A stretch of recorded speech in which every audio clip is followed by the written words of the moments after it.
So you're a crocheter, but you don't want to sell your makes and you want to do a little bit of good as well. Then here's some charities that you can support that will scratch that crochet itch, but also allow you to donate your finished makes. When I first started out crocheting, a lot of my stuff I made things for babies or blankets or things like that just to learn the stitches. It wasn't till about 12 months in that I really got into amigurumi and wanted to learn all of the cute things in the world. So I had a lot of surplus stuff that I was kind of like, what do I do with it? And a great way to help out somebody else and get rid of a lot of your stuff is to donate it to charity. So today I'm going to go through with you 8 charities that you can donate your crochet stuff to. Now, some of them you can donate to, some of them you can make things specifically for the charity, but they are all really good causes. And as someone that has supported these charities, one of them coming up in particular, then I can tell you how good it feels just to do something that you love, but also support a good cause. Just a little bit of a trigger warning. This video is going to discuss some sensitive issues really briefly, just because of the nature of some of these charities. There are going to be a few things in here about prematurity and baby loss. I just want to pre-warn you, and I'm completely appreciate if that isn't the video for you, then you're more than welcome to click off. But they're really good causes, so if I can urge you to support them, then that's great. Crack on watching and find the charity that is for you. There is also a really personal to my heart charity coming up, so if you'd like to hear my own story, then stay tuned for that as well. Our first charity is Sands. Now, Sands does bereavement boxes for families that have lost babies or had children that were stillborn. These bereavement boxes have some mementos in them, some plushies, and then they also ask knitters and crocheters to make blankets for these boxes. These blankets should be white and they have knitted and crochet patterns on their website that you can download absolutely free, along with where to send them to. They do ask for a specific style of blanket and a specific yarn, so no metallics or anything like that, and they like them to be white just so that they can give that pure nature as a gift to these bereaved families.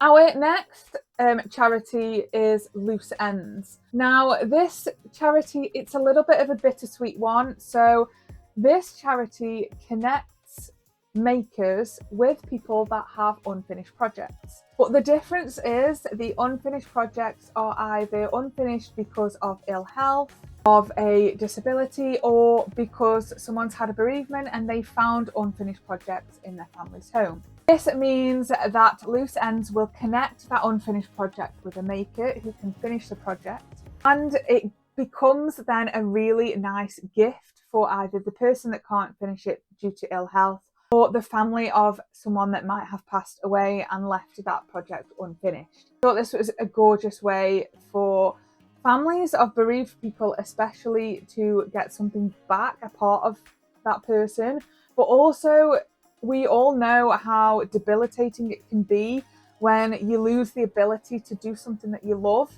So it gives those people something back as well.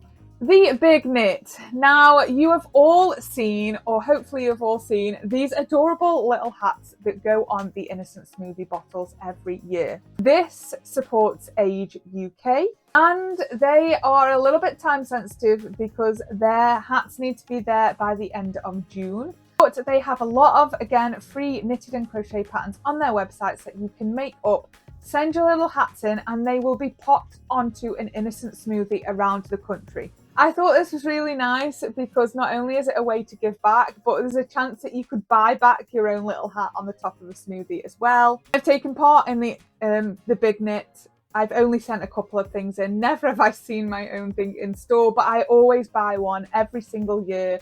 I think last year I got a toast box and a strawberry hat.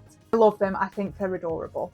Our next charity project is Woolly Hugs. Now, this is a little bit different in the respect that if you go along to the Woolly Hugs website, they have a lot of charity projects that you can get involved in. and they will connect makers with certain charity projects. These range from things like crocheting for cancer, crocheting blankets for a certain group or community of people. They do a lot of things on that website, so it's one that if you're not quite sure what you're looking for, or if nothing in this video really resonates with you, then go over on to their website, check out what projects they're currently involved in, and see if one fits the bill for you. Now, Knit a Square is one of those where it's quite an easy way to get involved and a great way to get involved if you're a little bit of a beginner as well. Knit a Square makes blankets for children in Africa, but all you have to do is send in your squares, crocheted or knitted. They have to be a certain size, and they also have patterns up on their website. All of these will be linked in the description, so if there is one that you really fancy making for, go to the description and the charities will be linked in there, along with links to the websites and the patterns. The nice thing about this is it's the whole community coming together and to make blankets. So you could have someone that's made a square in the US, you could have someone that's made a square in Sweden and the UK, and all their squares get sewn into the same blanket. And it's just a community. It gives me all the feels. All of these projects give me the feels. And this one is another one of those where it's like everyone coming together to do something nice for a good cause. The next charity is one that I have actually also took part in making something for, and it is the Little Yellow Duck project. The nice one about this is it's pretty much self-led, so you crochet or knit a duck, you attach the tag off their website and you leave it somewhere for someone to find, and then when someone finds it, they will log that on the website, and Little Yellow Duck will update their world map.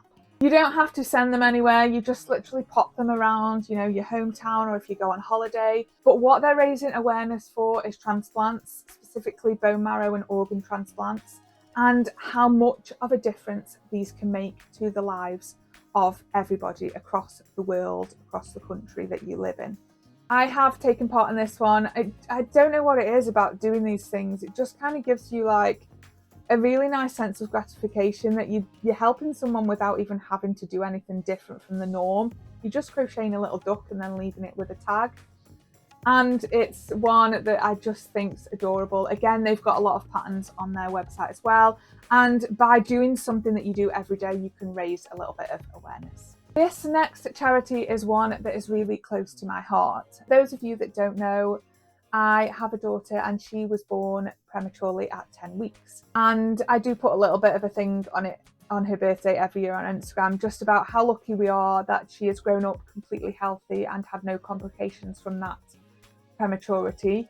But she was in the NICU for 7 weeks, and this Octopus For A Preemie is one that helps parents and children that are in the NICU and of children that were born prematurely. Now, the idea behind this is the tentacles mimic a lot of stimulus that the child might still need from in the womb.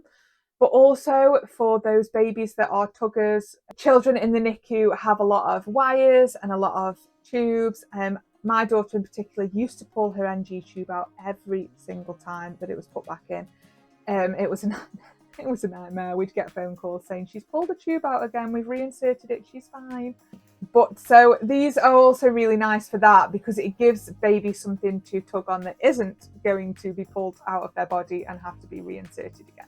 One that's really close to my heart, because for those people that have had a premature child, you'll know that it stays with you for a really long time, if not forever. So a really nice charity, one that I will definitely be supporting in the future. And finally, we have the Sheffield Hospitals charity. Now, this is one that's probably not known as much, but they actually have quite a lot of projects running. So there's things like the Heart Project, which gives a heart as a memento to families of people that have passed and been organ donors. And then they also have things for their NICU unit.